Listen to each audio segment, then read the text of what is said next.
આ વિષયમાં નવી શ્રેણી ચાલુ કરવા જઈ રહ્યા છે. ભાગ 22 જે ભાગ 21 પછી સ્વાભાવિક રીતે શરૂ થાય છે. બાઇબલના પાત્રનું જીવનથી આપણે ચાલુ કરીશું. ભાગ 22 આજનો વિષય.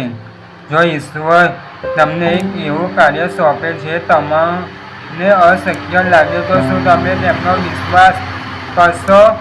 આદમ અને હવાનું જીવન, યાદના પાલનનું મહત્વ, પાપની શરૂઆત, ઈસુમાં મળતી નવી આશા. જય ઈસુ. પ્રભુ ઈસુ ખ્રિસ્તના પવિત્ર નામમાં તમારું હાર્દિક સ્વાગત છે. સૌ પ્રથમ એક પ્રશ્ન હું તમને પૂછું.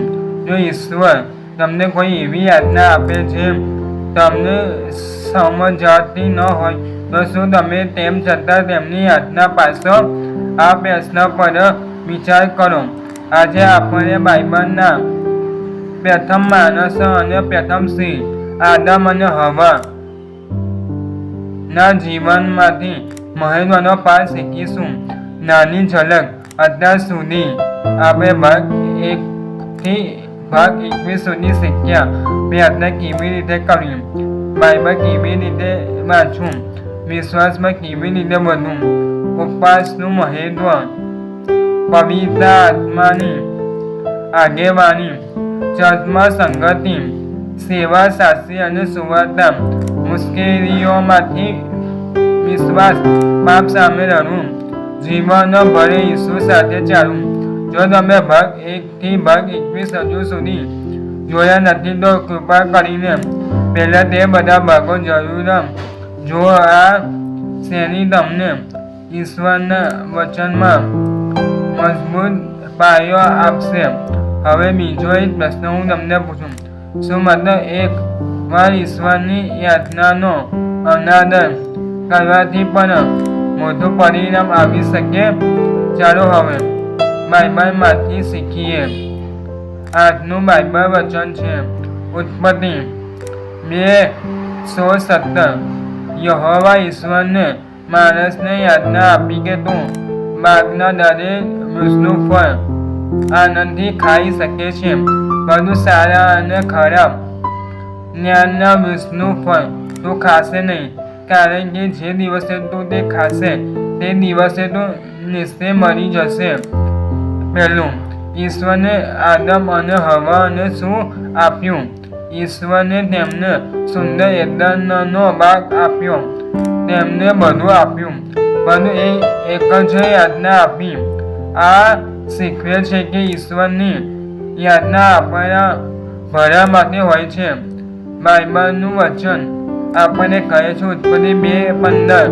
યહોવા ઈશ્વરને માણસને એદનમાં બાગમાં રાખ્યા કે તે તેની ખેતી કરે અને તેને સંભાળ રાખે.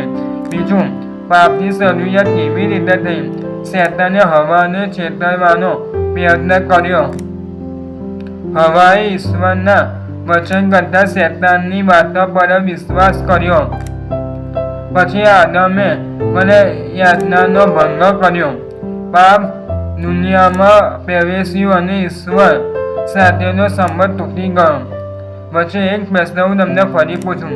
જ્યારે કોઈ તમને ઈશ્વરના વચનની વિરુદ્ધ વાત કહે ત્યારે તમે કોને વાત માનશો? ઈશ્વરની કે દુનિયાની? બાઇબલનું વચન ઉત્પત્તિ 3:16 કહે છે, સિંહે જોયું કે તે વૃક્ષનું ફળ ખાવા માટે સારું છે. તેને તેનું ફળ લીધું અને ખાધું. પછી પોતાના પત્નીને પણ આપ્યું અને તેને પણ ખાધું. ત્રીજું, ઈસુમાં મળતી નવી આશા. પાપથી માણસ ઈશ્વરથી દૂર થયો, પરંતુ ઈશ્વરને માણસને છોડ્યો નહીં. તેમને પોતાના પુત્ર ઈસુ ખ્રિસ્તને મોકલ્યા, જેથી જે કોઈ તેમના પર વિશ્વાસ કરે તેની માફી અને નવું જીવન મળે. બાઇબલનું વચન આપણને કહે છે રોમન 15:19 જેમ એક માણસની યાતના ભંગથી ઘણા પાપી બન્યા, તેમ એકના યાતના પાલનથી ઘણા ન્યાયી થશે. આજનો મુખ્ય સંદેશ છે ઈશ્વરની યાતના હંમેશા આપણા ભલા માટે છે. પાપ ઈશ્વરથી દૂર લઈ જાય છે. શેતાન છેતરી શકે છે, પરંતુ ઈશ્વરનું વચન સત્ય છે. ઈસુ ખ્રિસ્તમાં માફી, નવી શરૂઆત અને આશા મળે છે. છેલ્લે એક પ્રશ્ન હું તમને પૂછું, જો આજે ઈશ્વર તમને પોતાની કોઈ યાતના પાડવા કહે તો શું તમે તરત જ યાતના પાલન કરશો? આ પ્રશ્નનો જવાબ તમારા હૃદયમાં આજે આપો. આગામી ભાગમાં આપણે શું જોઈશું? નૂહનું જીવન. આખી દુનિયા ઈશ્વરથી દૂર હતી, છતાં નૂહ કેમ વિશ્વાસુ રહ્યો?